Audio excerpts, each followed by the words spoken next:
নমস্কার প্রিয় দর্শক। এবার হাওড়া থেকে এসপ্ল্যানেড মেট্রো রুটে হয়ে গেল বড় পরিদর্শন করলেন রেলওয়ে সেফটি কমিশনারের চিফ কমিশনার জনক কুমার গর্গ। সোমবার ও মঙ্গলবার পরপর দুদিন তিনি পরিদর্শন করেন। পরিদর্শনের সময় জনক কুমার গর্গ হাওড়া ময়দান থেকে এসপ্ল্যানেড পর্যন্ত একটি মেট্রোতে চড়ে পুরো এলাকা পরিদর্শন করেন।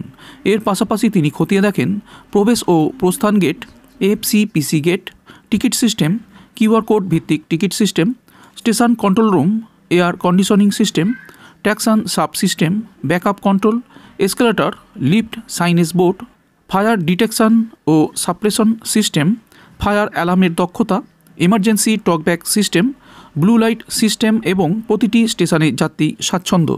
অন্যদিকে এদিন পরিষেবা বাণিজ্যিকভাবে চালু করার আগে যে পরিদর্শন করা হয়, সেই পরিদর্শনের সময় ঘন্টায় 91 কিলোমিটার গতিবেগে ট্রায়াল রান করা হয়।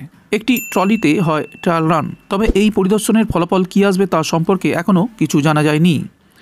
যদিও মনে করা হচ্ছে এবারে পরিদর্শনের পরই বাণিজ্যিকভাবে পরিষেবা চালুর বিষয়ে অনুমতি মিলবে। অনুমতি পাওয়া গেলে ফেব্রুয়ারি মাসের শেষের দিকে অথবা মার্চ মাসের শুরুতেই ব্যাপক চাহিদা থাকা হাওড়া ময়দান থেকে এসপ্ল্যানেড পর্যন্ত মেট্রো পরিষেবা চালু হয়ে যাবে।